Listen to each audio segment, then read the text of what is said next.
Buenos días. Se me ha reducido el tiempo casi a la mitad, de una hora a media hora. Por ello voy a ir a lo importante. Lo importante es sobre todo el nuevo baremo y las preguntas. Entonces voy a correr. Bueno, pues la primera parte, también lo importante es, por supuesto, agradecer a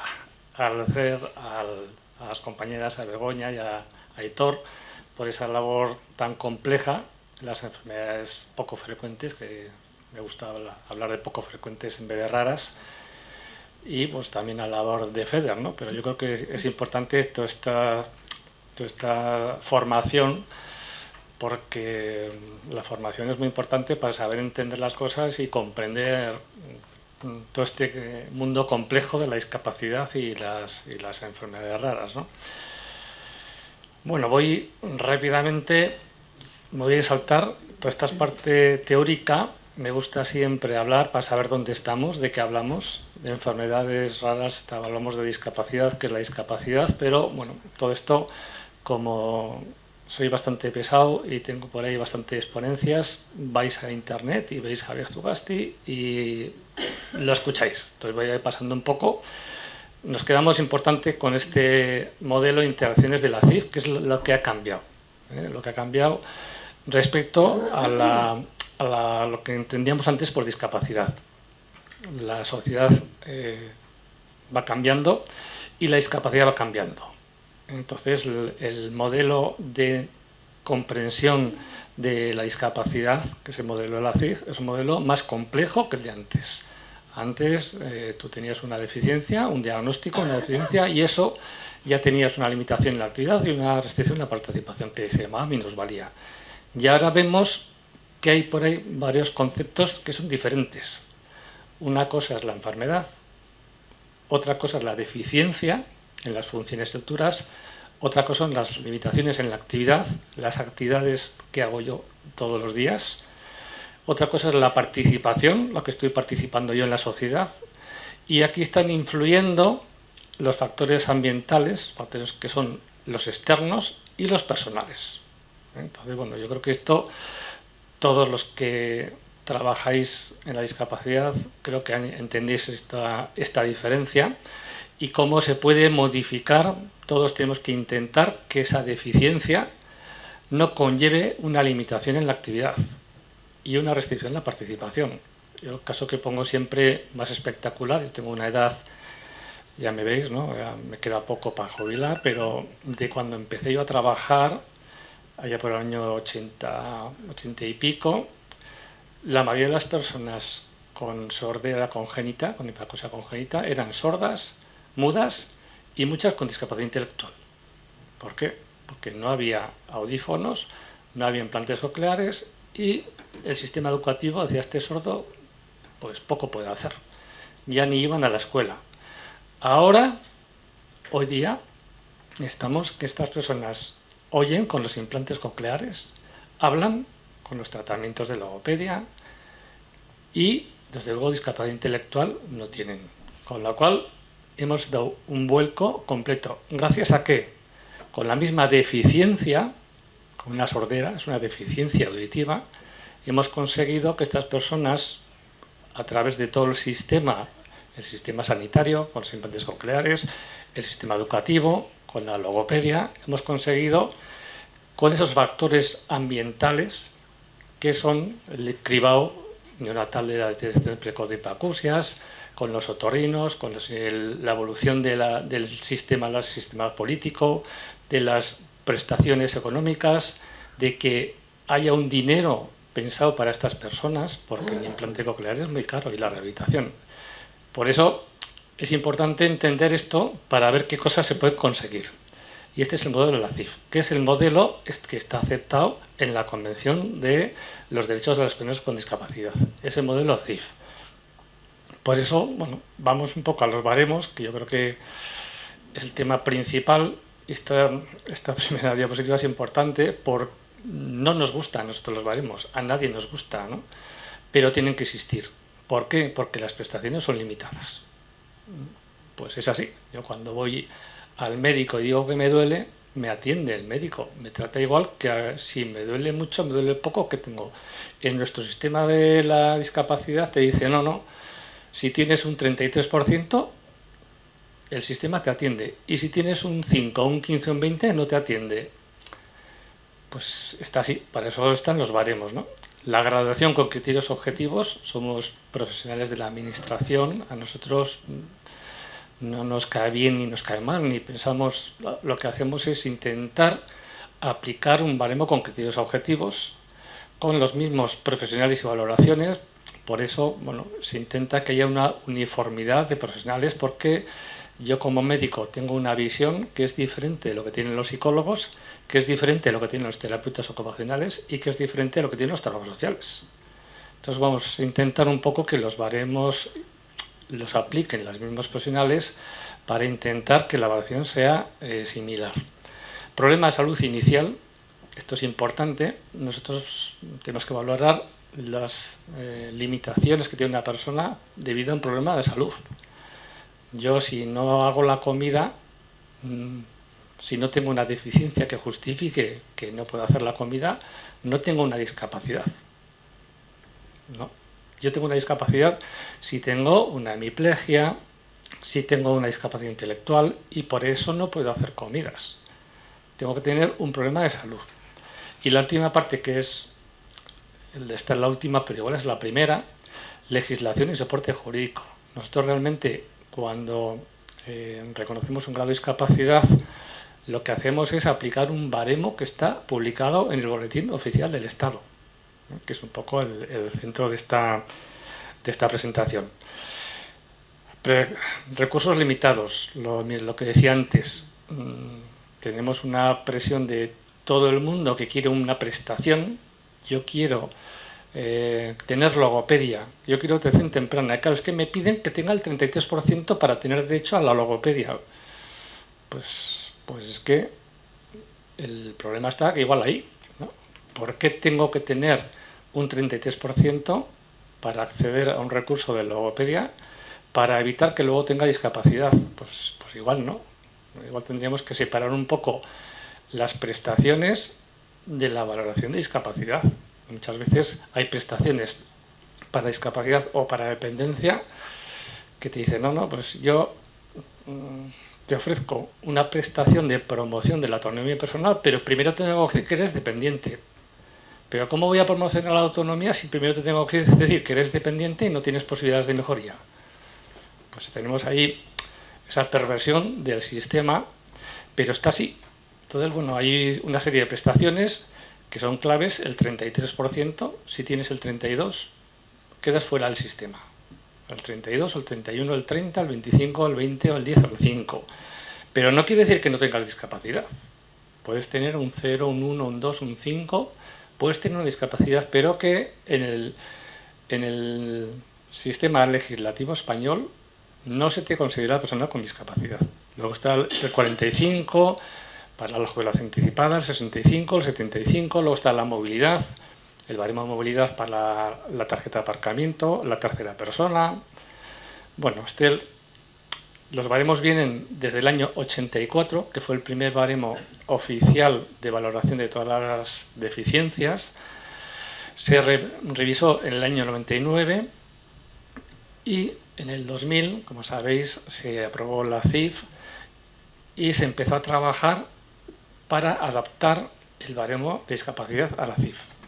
Básicamente, sobre todo, con estas ideas. Completar el baremo anterior, que era un baremo de deficiencias. Faltaba un baremo de discapacidad, de limitaciones en la actividad.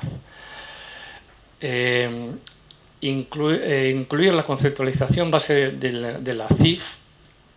Teníamos lenguaje de la CIDIM o lenguaje de las AMA, y lo que se hizo fue adaptar a la CIF, el lenguaje de la CIF. Actualizar científicamente el baremo de deficiencias a las AMA, la sexta edición. Las enfermedades van cambiando, las patologías van cambiando, entonces todo eso había que actualizar. Y luego otra cosa importantísima fue la aplicación informática. En el 2024 tenemos que tener una aplicación informática para nuestros gestores. cada vez nos piden más datos, comparativos, datos de personas, que tantas personas hay en España, cuántos hay en Navarra, qué tipos de discapacidad hay. Vamos a compararnos entre comunidades autónomas, vamos a compararnos con Estados Unidos o con Inglaterra o con Kazajistán, y para eso sirve la ACIF. Tenemos que tener un sistema informático que está ahí metido todo, que antes no había. Y entonces, bueno, al año 22, después de más de 10 años de trabajo, desde el 2000 que se empezó a trabajar, se publicó el Real Decreto 88, que entró en vigor a los 6 meses, que es lo que decía la norma. A los 6 meses hubo la formación y el 20 de abril entró en vigor, siguiendo el modelo de la CIF. El modelo de la CIF, que es el libro rojo de la CIF, el baremo de deficiencia se cogieron en las tablas de la 6ª edición de la Asociación Médica Americana. El BLA, baremo de limitaciones en la actividad, se recogieron las actividades de la CIF.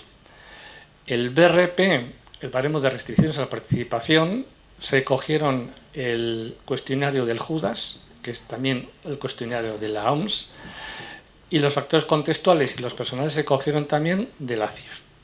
Todo esto lideró el INSERSO, obviamente, que es el que aglutina a todas las comunidades autónomas, que hizo un sistema informático, que es el VAREDI, con la idea de que la valoración sea uniforme en todo el territorio español. Todas las comunidades autónomas tenemos un baremo único en toda España que sirva para todos los españoles. Cambios, hubo muchos cambios. De un baremo con 2 partes, que eran las deficiencias más los factores sociales, pasamos a 4. ¿Por qué? El modelo de interacciones de la CIF es más complejo. Entonces tiene un baremo más complejo.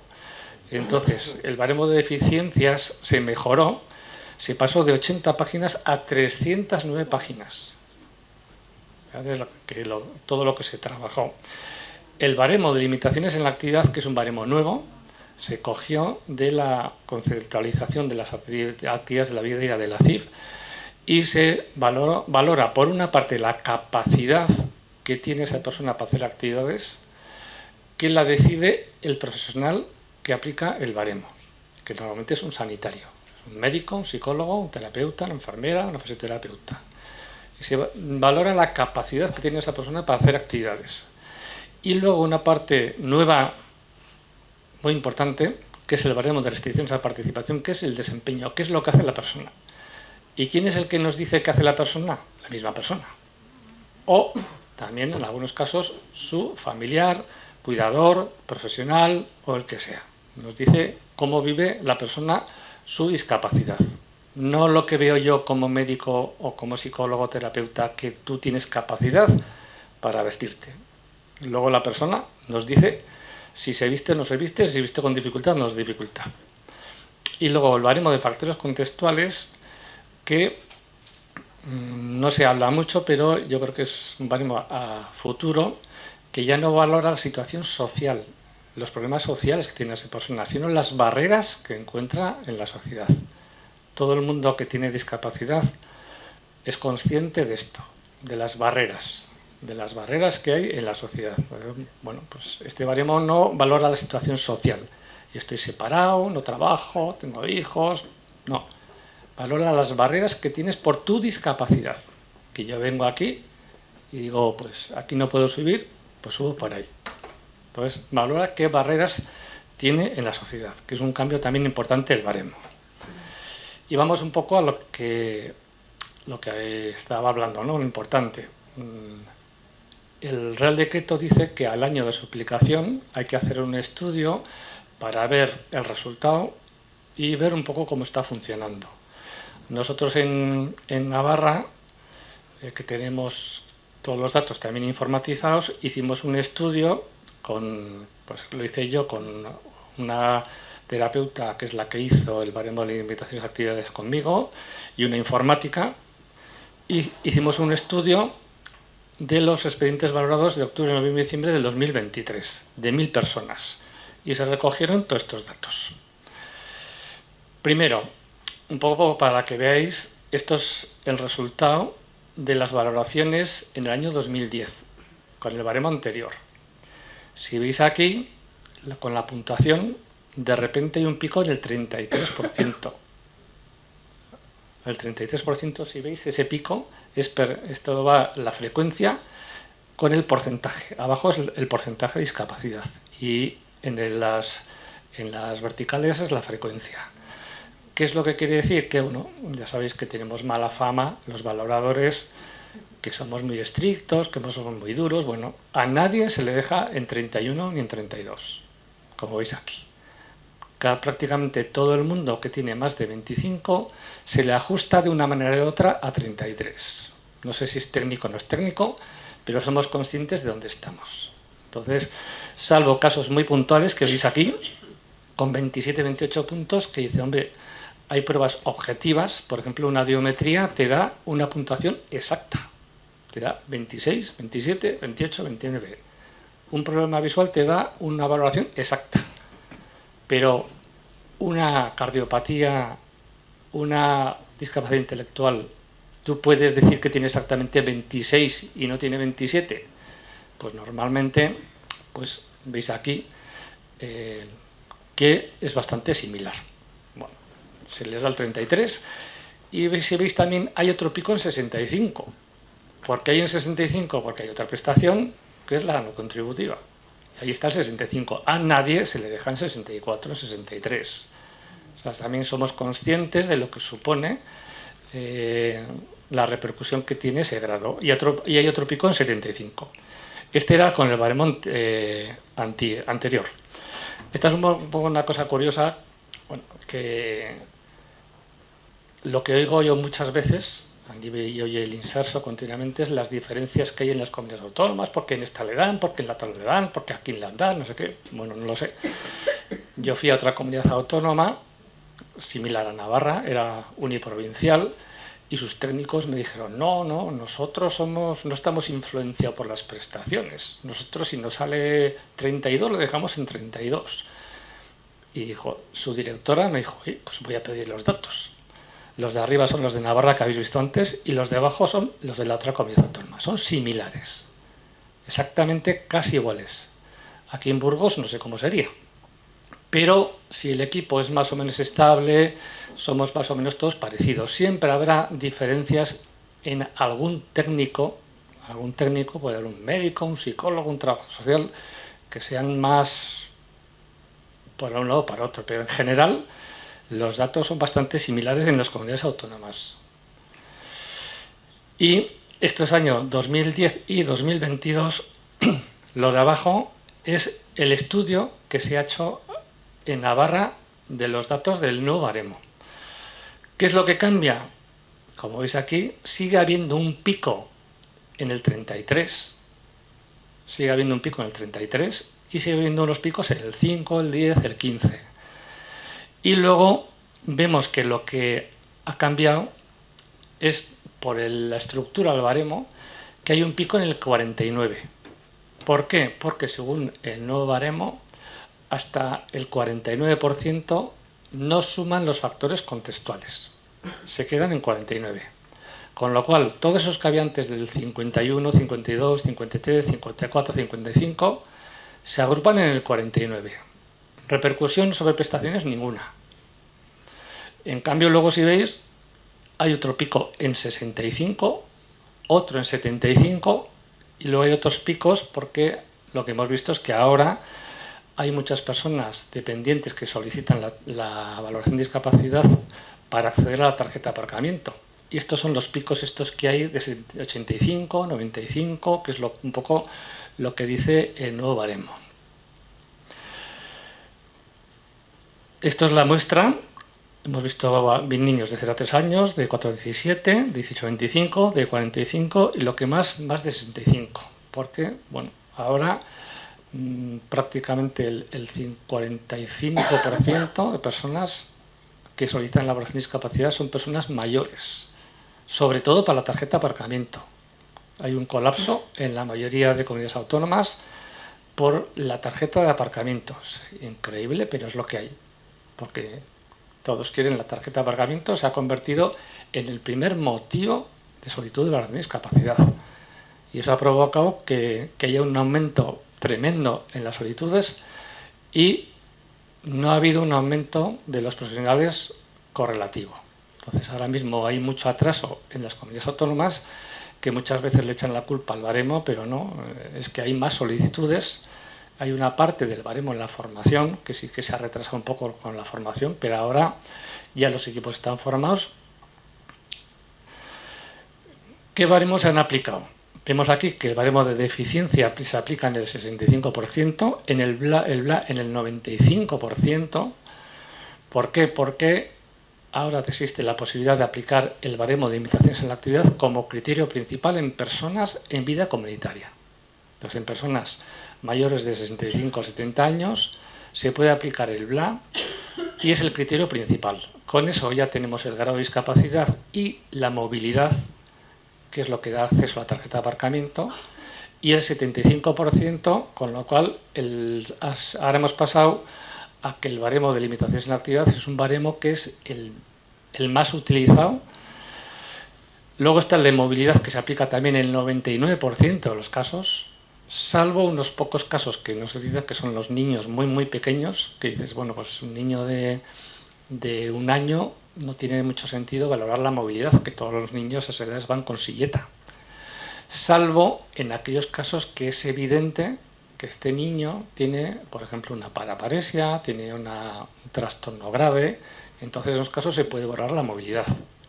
Incluso desde los 0 años, cosa que antes no se podía hasta los 3 años. Luego el BRP, que es el que os decía, que es el que nos dice la persona.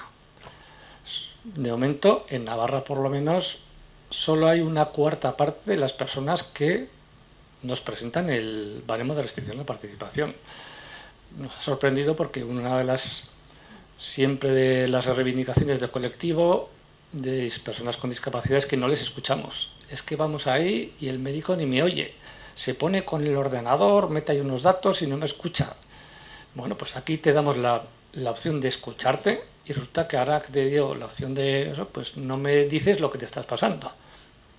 Pero bueno, el de factores contextuales un 73% y hay el baremo de dependencia un 30% de este estudio que hemos hecho. Como decía, esto es lo que ha salido. ¿Qué diferencia hay entre el baremo de deficiencias y el baremo de limitaciones en la actividad? Si vemos aquí, el baremo es bastante similar. Los resultados que están dando, ¿por qué? Realmente tiene su trampa, porque el baremo de limitaciones en la actividad, las puntuaciones que se dieron eran más o menos que fueran equiparables al baremo de deficiencias. Siempre hay casos que son diferentes, ¿no?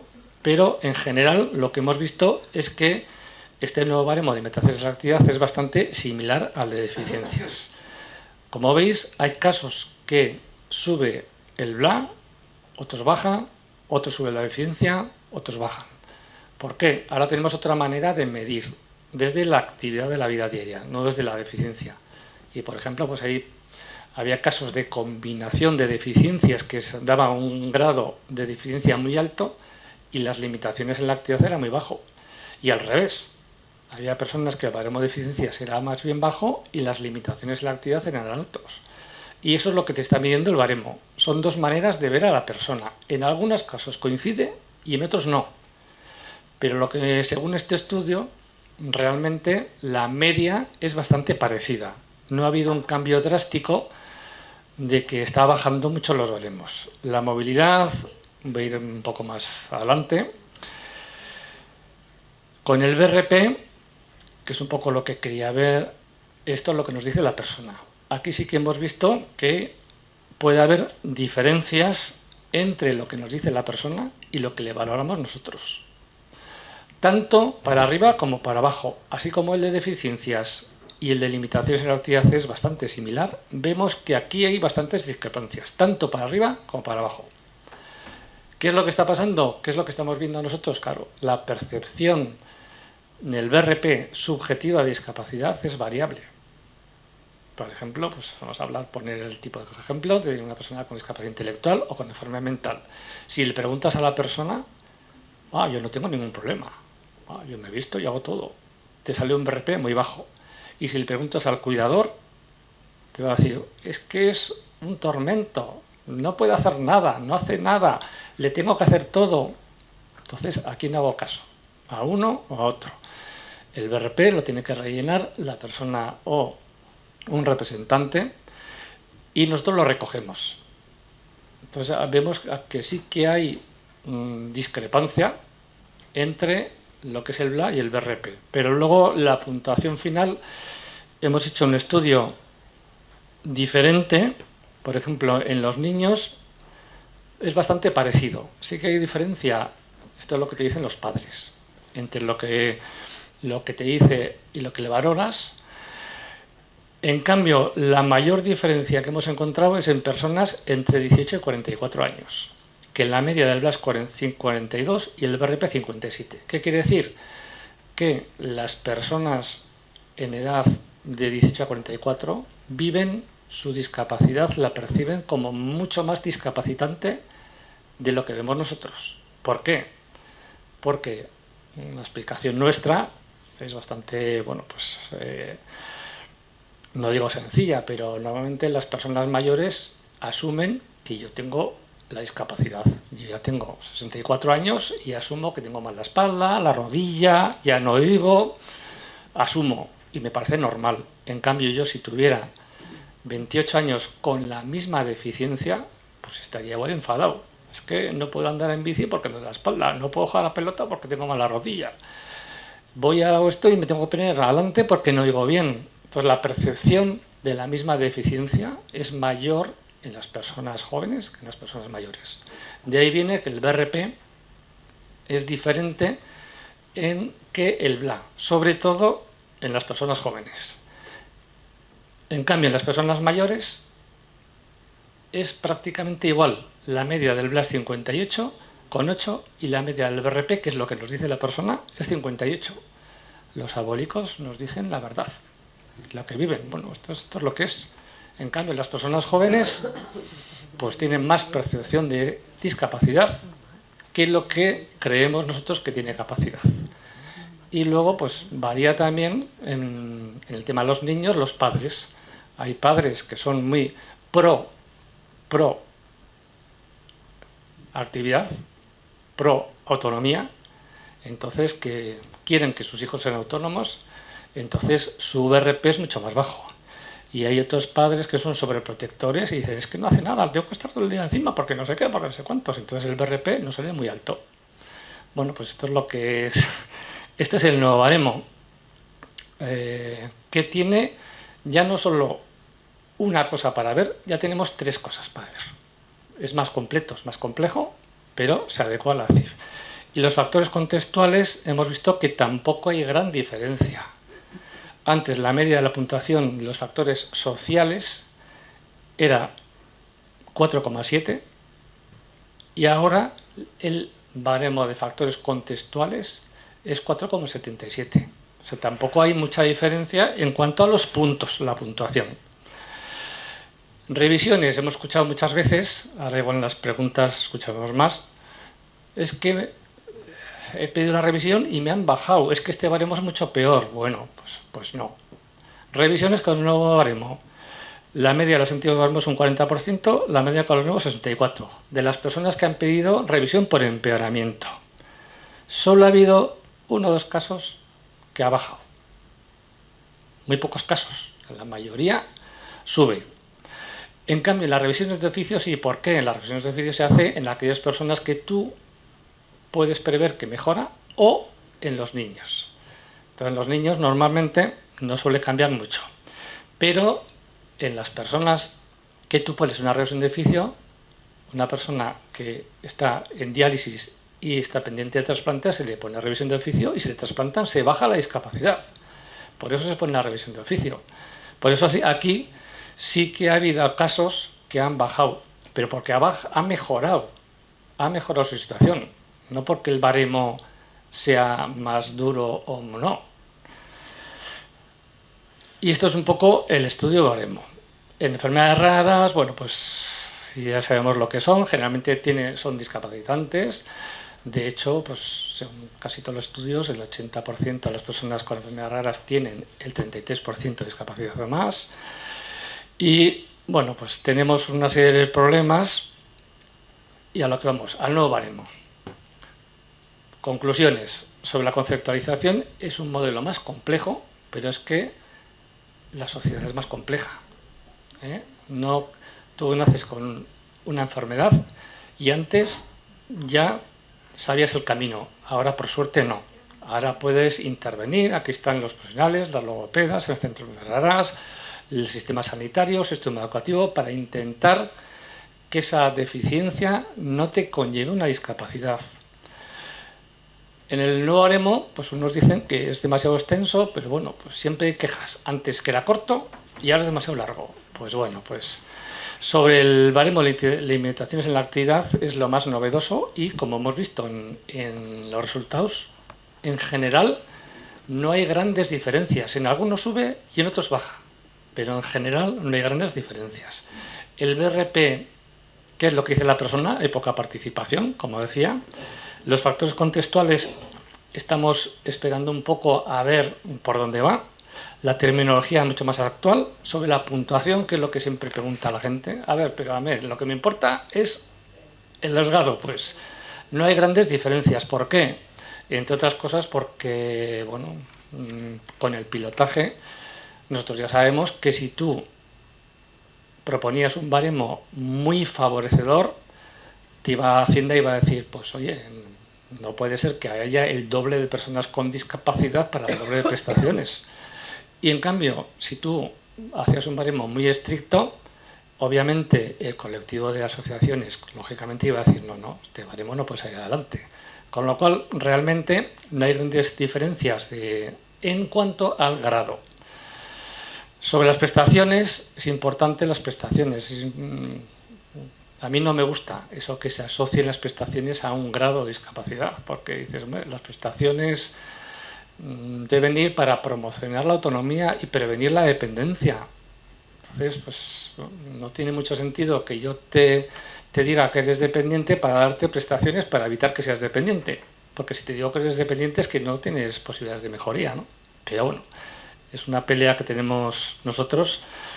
Complejidad de los baremos, mejoran en algunos casos, hay baremos de distintos niveles y, bueno, mira un poco al futuro, ¿no?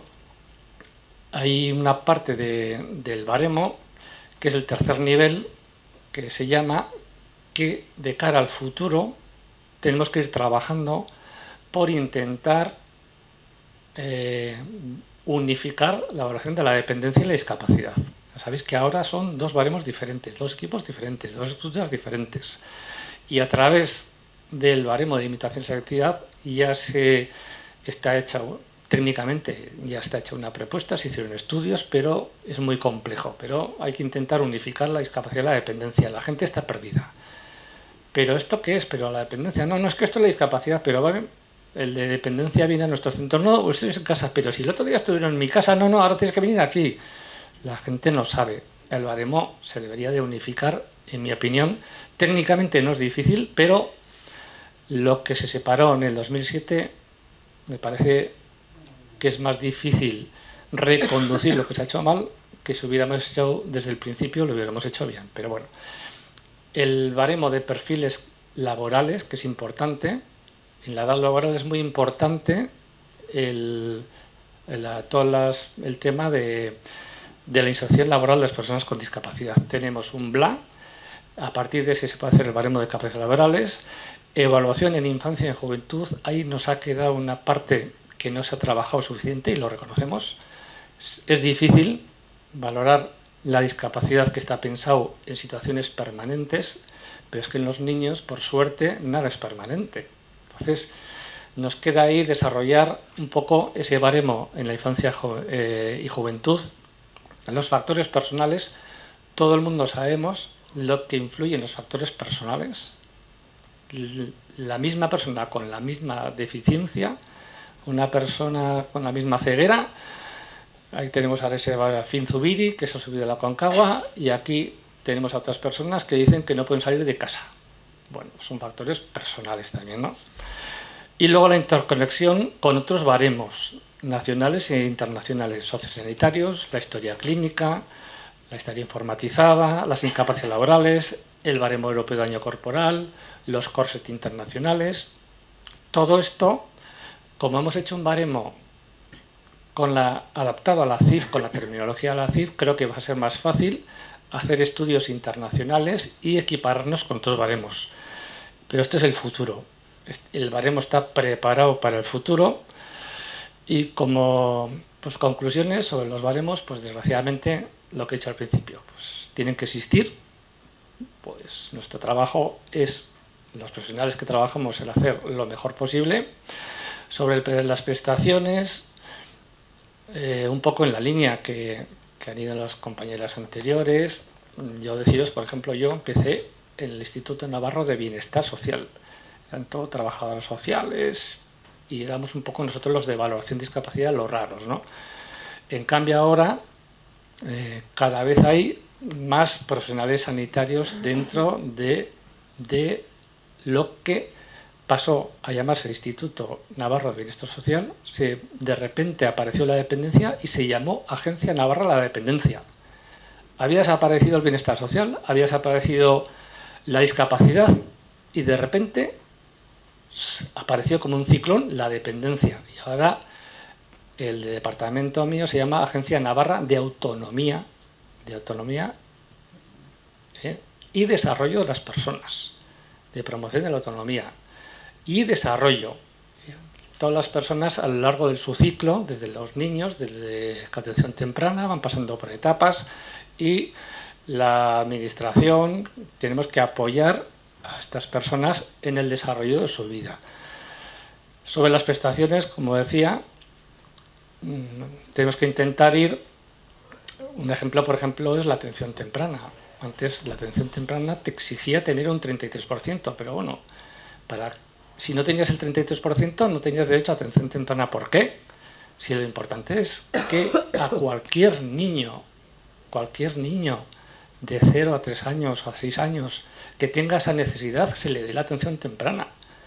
¿Por qué tengo que dar solo a aquel que creo que va a ser 33% de discapacidad?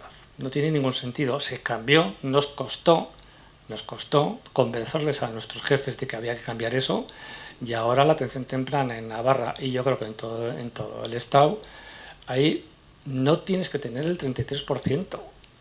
Para tener logopedia en educación no tienes que ser discapacitado, tienes que tener necesidad de logopedia, ya sea una disfemia, una dislalia.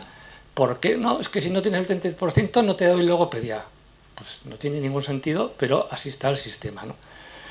Y las enfermedades raras, bueno, pues yo creo que hay de todo. Dentro de las enfermedades poco frecuentes hay algunas que son muy conocidas, y yo creo que, bueno, pues la valoración, como realmente valoramos la deficiencia, no la enfermedad. Nosotros a una persona con síndrome de Down no le valoramos por ser síndrome de Down, le valoramos porque va a tener una discapacidad intelectual, una cardiopatía, una deficiencia visual, una deficiencia, porque lo que valoramos son deficiencias. Me da igual la etiqueta del síndrome o la enfermedad. Lo que valoramos es que esa persona tiene una deficiencia, unas limitaciones en la actividad y unas restricciones en la participación, que es un poco lo que es la discapacidad. Y bueno, pues termino ya con esto. Ya ahora llegamos al turno de las preguntas. Ya sé que he corrido mucho, pero se me había reducido el tiempo. Aquí tenéis mi correo. Para cualquier duda que tengáis me podéis llamar. Si tenéis, ahora vamos a dar turno a las preguntas y yo estoy abierto a cualquier correo, como ha dicho la compañera. Si me lo escribís bien, con lenguaje accesible, os contestaré, os llamaré por teléfono, porque ya sé que hay muchas cosas que igual se han quedado en el tintero, y ahora pasamos al turno de preguntas, y que sepáis que estoy abierto a contestar a cualquier cosa que me preguntéis. Estoy encantado de atender, porque al final, pues bueno, pues son las personas con discapacidad en las que nosotros intentamos valorar e intentamos adecuar las prestaciones a las personas con discapacidad. Muchas gracias.